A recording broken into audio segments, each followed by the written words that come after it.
షర్మిలని కవ్విస్తోంది YSR Congress party. ఆవిడ రాజకీయం ఆవిడ చేసుకోవచ్చు అంటే పర్లేదు, కానీ షర్మిల గురించి వైఎస్ఆర్ కాంగ్రెస్ పార్టీకి సంబంధించి మాట్లాడటం ప్రారంభిస్తే ఖచ్చితంగా ఆవిడ రెచ్చిపోతుంది. అంటే ఇదేమన్నా వ్యూహమా?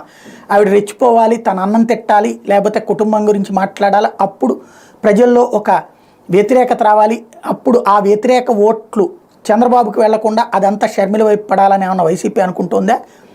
తాజాగా షర్మిల మీదన చేసినటువంటి వ్యాఖ్యలు, ఏదైతే సజ్జలు చేసినటువంటి వ్యాఖ్యలో ఉన్నటువంటిది కీలకమైనటువంటి అంశం, చంద్రబాబు కుట్ర అన్నట్టు. ఖచ్చితంగా ఇప్పుడు ఆవిడ సమాధానం చెప్తుంది, రివర్స్లోనే మాట్లాడుతుంది.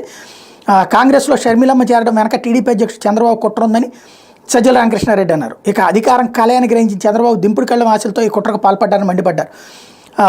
పవన్ కళ్యాణ్ చేతిలో పెట్టుకున్న చంద్రబాబు తన మనుషుల ద్వారా ఒకవైపు కాంగ్రెస్ను మరోవైపు బీజేపీని మేనేజ్ చేస్తున్నారని, మీడియా ద్వారా ప్రజల దృష్టి మళ్లించేందుకు రకరకాల కుట్రలు చేస్తున్నారు. ఆ కుట్రలో భాగంగానే షర్మిలమ్మ కాంగ్రెస్లో చేరికన్నారు. షర్మిలమ్మ సీఎం రమేష్ విమానంలో వెళ్లడం, టీడీపీ నేత బీటెక్ రవిని బ్రదర్ అనిల్ కలవడం యాదృచ్ఛికమని తాము అనుకోవడం లేదన్నారు.